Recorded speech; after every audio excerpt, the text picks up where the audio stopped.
parle de mon parcours, et ben, mon parcours, c'est que j'ai grandi à La Réunion jusqu'à l'âge de 25 ans. Je suis allé à la fac au Moufia. Et puis ensuite, j'ai commencé la radio là-bas, à La Réunion, sur Énergie Réunion. Et ensuite, je suis venu ici et j'ai été embauché par Énergie Paris pour faire de la radio euh, en national. Et puis ensuite, j'ai démissionné de la radio, j'ai écrit mon premier spectacle. J'ai fait un spectacle que j'ai joué au Splendide, au Bataclan et à l'Olympia. Et puis ensuite, j'ai fait des films dans lesquels j'ai joué. Je dirais, je sais pas, une quinzaine de films, essentiellement des comédies. Et puis ensuite, on dirait que je suis en train de faire l'intéressant, mais en fait, on me dit présente ton parcours et je suis en train de. Enfin, je dis quoi, hein. Et puis ensuite, j'ai fait un deuxième spectacle. Voilà, non, et puis maintenant, je fais de la radio aussi. J'ai présenté les Césars, voilà, enfin, j'ai fait pas mal de choses, plusieurs choses, grâce à la mobilité. En fait, grâce au fait surtout que je suis parti de La Réunion. On me demande comment s'est passée ton orientation, a-t-elle été réussie? Ça, c'est à vous de me le dire. Et en tout cas, moi, je suis content d'être parti. Je pense que la chose la plus importante que je peux vous dire dans cette intervention-là, à part mon CV, c'est surtout répondre à la dernière question. En quoi la mobilité a-t-elle été positive pour votre carrière? Ben, en fait, je n'aurais jamais fait tout ce que j'ai fait si j'étais resté à La Réunion.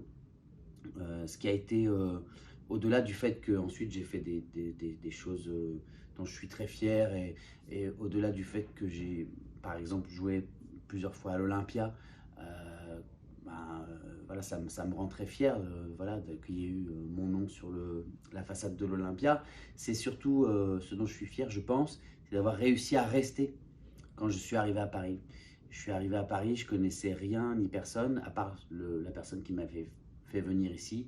Je dormais sur son canapé dans son salon. Il habitait dans un petit appartement parisien qui faisait pas plus de 40 mètres carrés.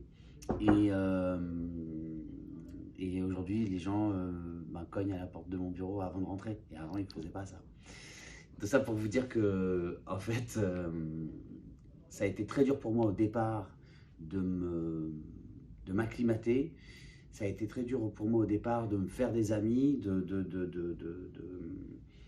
traverser l'hiver, voilà, de me dire qu'il fallait que je reste. Ça aurait été beaucoup plus simple parfois pour moi de rentrer, mais j'ai tenu bon, j'ai tenu le coup. J'ai fini par me faire des amis ici, j'ai fini par arrêter de traîner uniquement qu'avec des créoles, parce que quand tu veux t'adapter, quand tu veux te fondre un peu dans la masse et essayer de comprendre comment on vit dans une si grande ville que celle-là, que Paris, que je vais vous montrer après d'ailleurs, faut se mélanger aux gens. Et voilà, je me suis forcé et je l'ai fait et je ne le regrette pas. Mais je comprends combien ça peut être difficile. Donc pour toutes celles et ceux dont c'est le rêve, je vous dis bonne chance et je vous embrasse bien fort. Maintenant, je vais vous montrer la vue du bureau. Venez voir. Quand vous viendrez vous installer ici, vous allez à peu près voir ça. Et c'est vrai que c'est joli, malgré la couleur grise qui est prédominante très souvent. À bientôt. Salut.